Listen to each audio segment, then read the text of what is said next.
Ingatkan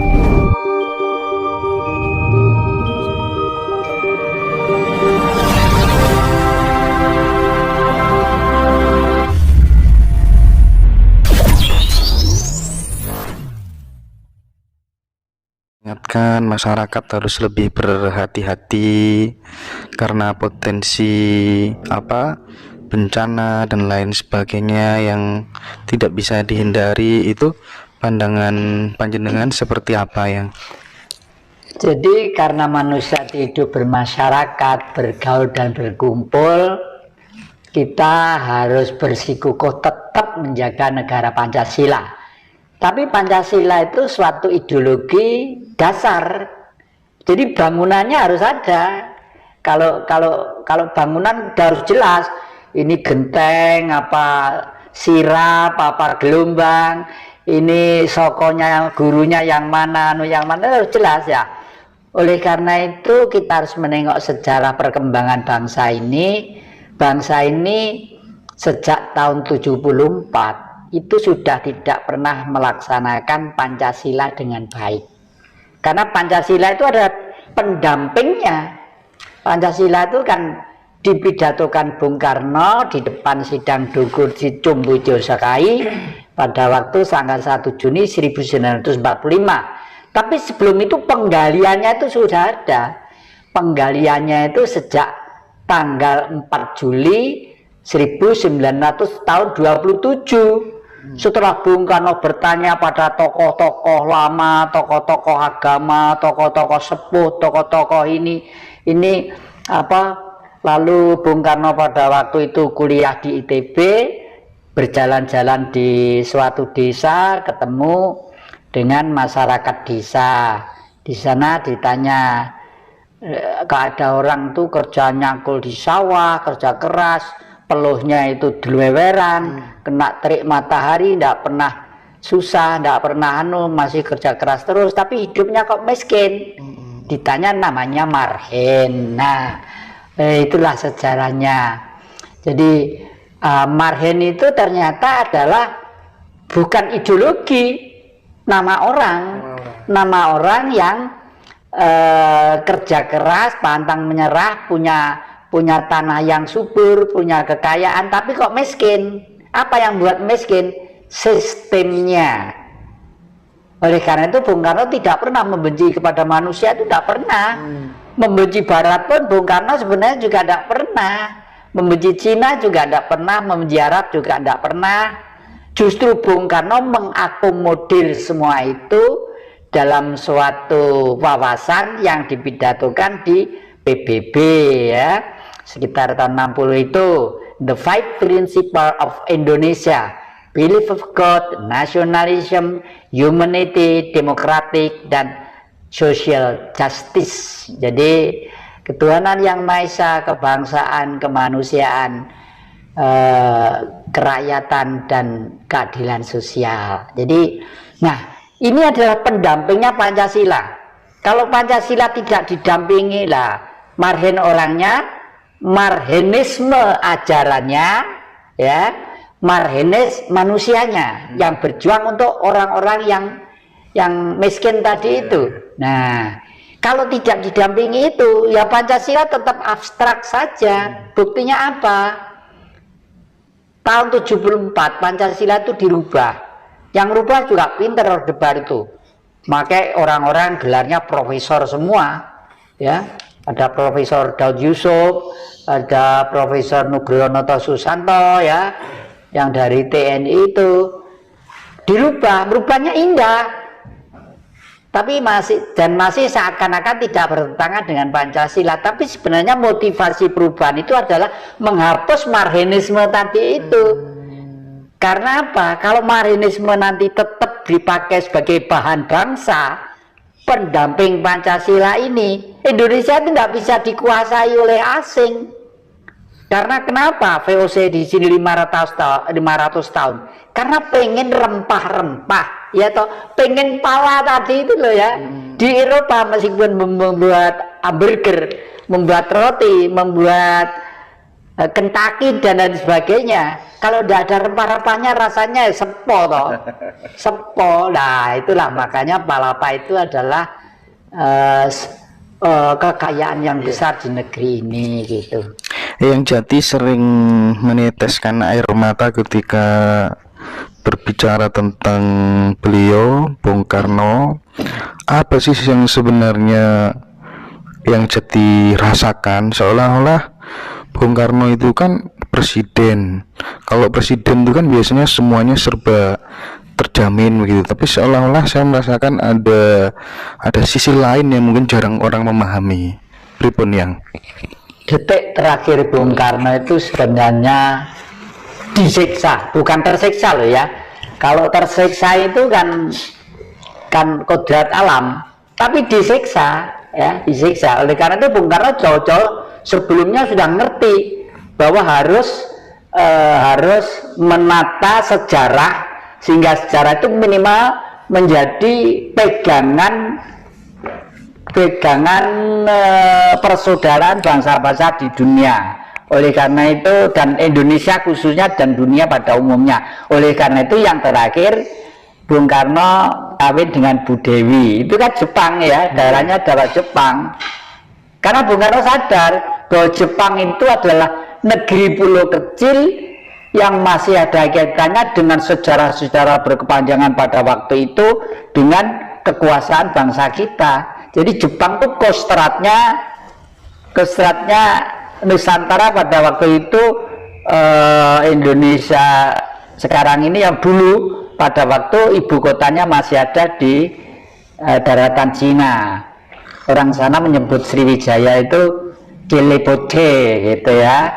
Sriwijaya itu disebut Jelebote gitu. Nah, lalu Bung Karno sudah juga sadar bahwa abad ke-17 leluhurnya itu sudah kuasa, ibu kota Nusantara itu di Ternate sana tahun 1763 kurang lebih gitu ya.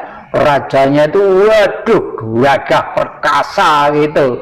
Itu kebetulan masih buyutnya Bung Karno, masih mbahnya Pangeran Diponegoro. Nah, dalam hal ini kepada adik-adik dan siapa saja, saya ingin memberitahukan, pengen mengabarkan, bukan menyebarkan ya. Kalau menyebarkan berarti saya punya ilmu. Berdasarkan pengamatan saya, Bung Karno itu adalah sosok titah manusia yang moksa dengan amat sangat sempurna. Moksa itu ada beberapa tipe. Moksa ala Pangeran Diponegoro, moksa ala Prabu Jayabaya, moksa ala Prabu Brawijaya, dan moksa ala Bung Karno. Menurut hemat saya, moksa yang paling sempurna adalah moksa ala Bung Karno. Kenapa? Kok Bung Karno moksanya lebih tinggi dari Prabu Brawijaya dan Prabu Jayabaya? Ya, beliau kan hidup pada abad itu ya. Prabu Brawijaya itu abad 13, yang Jayabaya mungkin sekitar abad 7-8. Bung Karno abad 20 ya toh. Jadi moksanya sudah modern. Buktinya apa? Beliau bisa hidup sampai kapanpun, hilang dengan raganya sekaligus. Ini gini ya, saya semua sudah ingat ya apa yang saya ajarkan, bahwa negeri kita ini menurut peristiwa zaman-zaman dulu adalah negara yang besar. Negara ini kita itu disebut surga ya, jangan lupa ya ajaran-ajaran yang saya berikan. Dan semua kehidupan itu akan mengalami kepunahan. Pohon punah, binatang-binatang punah, bahkan binatang-binatang itu semuanya hidupnya itu lebih mulia dari manusia. Coba kamu selama ini tahu di mana burung mati dengan sendirinya jatuh di tanah karena tua plok gitu? Kan tidak mati. Mati-mati mungkin ditepil oleh anak-anak dan lain sebagainya, atau dipanah gitu. Karena apa?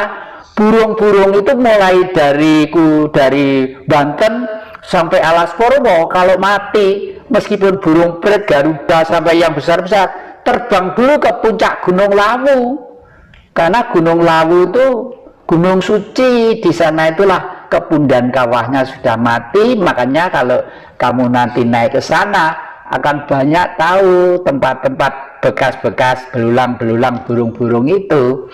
Jadi satu. Yang kedua, kera itu jangan dianggap binatang jahat, ya, binatang suci. Kera itu kalau temannya mati dikubur bareng-bareng, dibuatkan lubang, dikubur, lalu setelah itu dia di pohon-pohon itu prihatin, ya berdoa, ya bunyinya berdoa, ya bahasanya kera, mungkin begitu ya, tapi yang tahu kan Sang Maha, ya Sang Maha. Tapi jelas dia itu prihatin loh. Jadi oleh karena itu zaman Ramayana sampai Mahabharata, peranan Anoman Kethek Putih itu selalu ada. Artinya apa?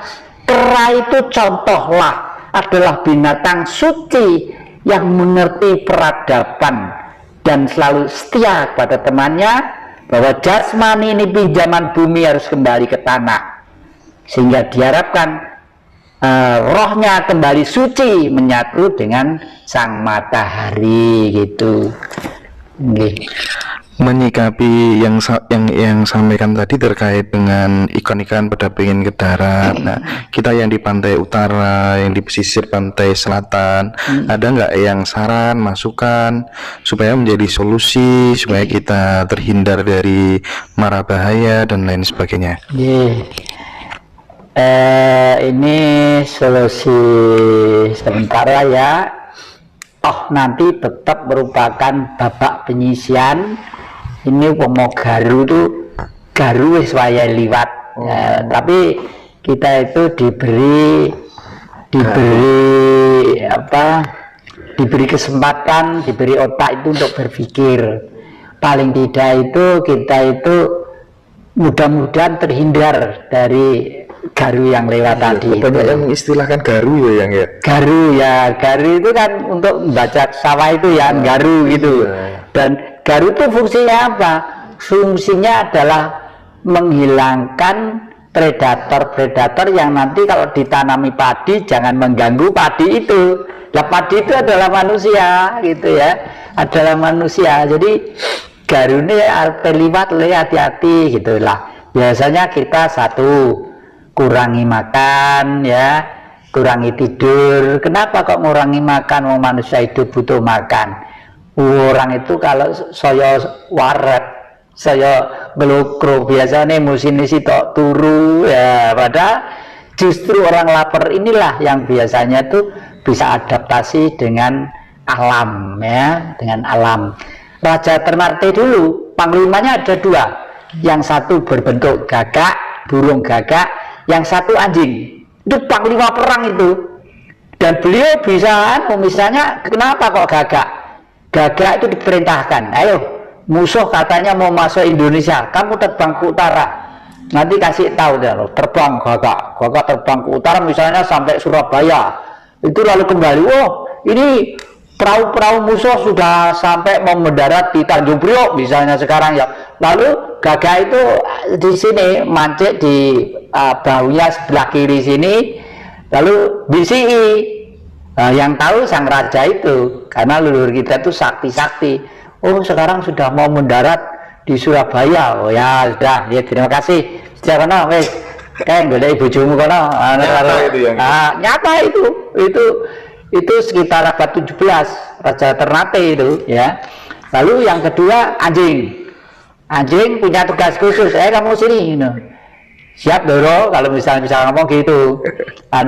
Kamu coba kupingmu tempelkan di tanah, kamu kan bisa menangkap getaran jalannya tentara atau kuda. Coba kira-kira sampai di mana gitu lah. Lalu anjing itu ditempelkan telinganya di tanah, lapor juga, gitu lah. Sang raja ngerti juga, sekarang sudah mau masuk Pandaan, gitu misalnya. Sekarang sudah masuk Lawang, sudah deket, ayo tentara, pasang tapal kuda, hadapi.